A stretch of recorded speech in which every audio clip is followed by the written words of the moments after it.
4 जुलाई 1947 का दिन था। स्थान था ब्रिटिश संसद। उस समय ब्रिटेन के प्रधानमंत्री थे क्लाइमेट एटली। वक्त था इंडियन इंडिपेंडेंस बिल 1947 वो कानून जो भारत का 200 वर्ष पुराना पिंजरा जिसका दरवाज़ा टूटने ही वाला था। हाउस ऑफ कॉमन में एटली का संबोधन था, ये एक्ट हमारे साम्राज्य के इतिहास में एक नया अध्याय है। भारत के लोगों की इच्छा अब और नहीं टाली जा सकती। भारत को लगभग 200 वर्षों से लुट रहे ब्रिटिश अचानक उनकी आज़ादी की बात क्यों करने लगे थे। आइए आज़ादी के 78 साल के उपलक्ष्य में हम आज जानते हैं क्यों अचानक अंग्रेज छोड़ गए भारत का राज। मित्रों, भारत 15 अगस्त 2025 को अपना 79वां आज़ादी दिवस मनाने जा रहा है। लेकिन भारत की आज़ादी की कहानी इतनी भी आसान नहीं रही है।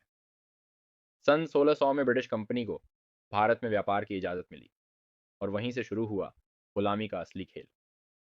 आइए जानते हैं कैसे हमें जकड़ लिया गुलामी की जंजीरों ने। 1608 में मसालों और कपड़ों का कारोबार शुरू हुआ।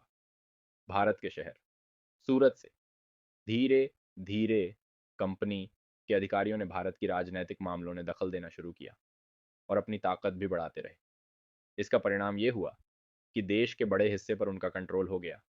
157 आते आते भारत की सत्ता ब्रिटेन की महारानी के हाथों में चली गई। सभी बड़े पदों पर ब्रिटिश अधिकारियों को तैनात कर दिया गया।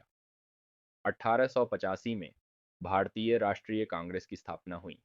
इसके साथ ही देश भर में अंग्रेजों के खिलाफ विरोध बढ़ना शुरू हुआ। 1909 में लॉर्ड मिंटो ने कहा कि भारतीयों की मांग को दबाने के बजाय सही दिशा देनी होगी। जून 1917 में स्टेट सेक्रेटरी एडविन मोंटेग्यू द्वारा घोषणा की गई कि ब्रिटिश सरकार का उद्देश्य भारत में प्रशासन के स्तर पर भारतीयों की भागीदारी बढ़ाना और धीरे धीरे स्वशासन विकसित करना हमारा लक्ष्य होगा। ऐसा पहली बार हुआ कि ब्रिटिश सरकार ने स्वशासन का जिक्र किया।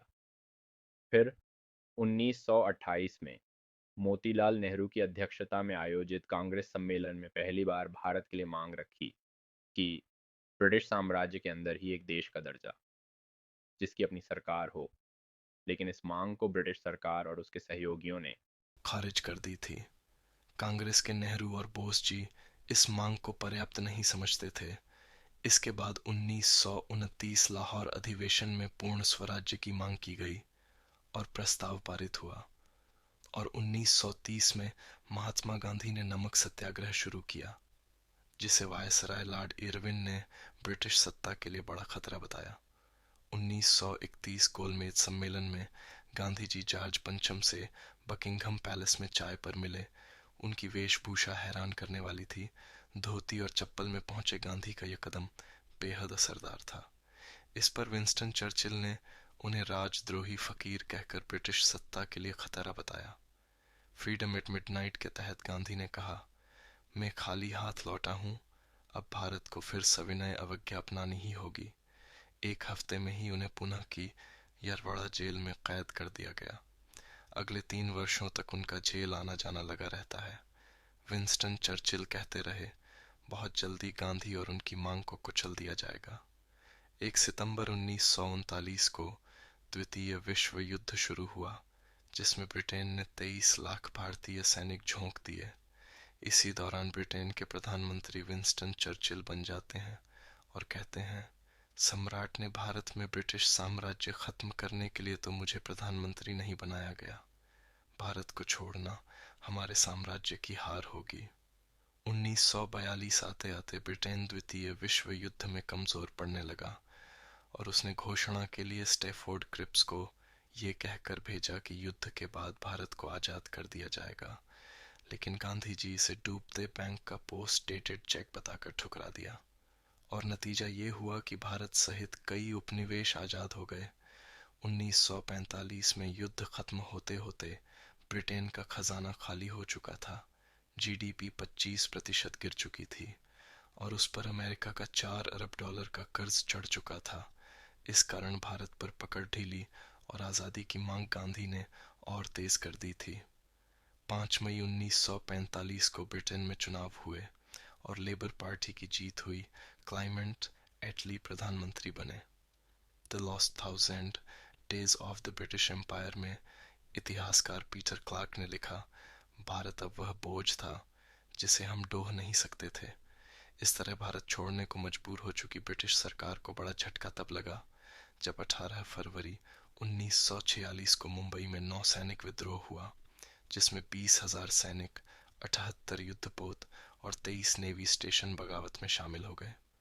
ब्रिटेन समझ गया भारतीय सेना पर अब भरोसा नहीं किया जा सकता, जिसके बाद 20 फरवरी 1947 को ब्रिटिश प्रधानमंत्री क्लाइमेंट एटली ने घोषणा की, हम ब्रिटिश भारत को जून 1948 तक पूर्ण स्वशासन दे देंगे।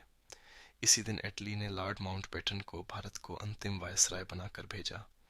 3 जून 1947 को भारत और पाकिस्तान, भारत का बंटवारा हुआ। 18 जुलाई 1947 को ब्रिटिश संसद में बिल पास हुआ और 15 अगस्त 1947 को भारत गुलामी की जंजीरों से आज़ाद हुआ। मगर वो दर्द आज भी खटक रहा है। अंग्रेज जाते जाते भारत के टुकड़े कर गए। मित्रों, आपको ये जानकारी कैसी लगी ज़रूर बताना। जय हिंद, जय भारत, वंदे मातरम। वीडियो शेयर करें, लाइक करें, चैनल को सब्सक्राइब करें और एक सच्चे भारतीय होने का फ़र्ज़ निभाएं।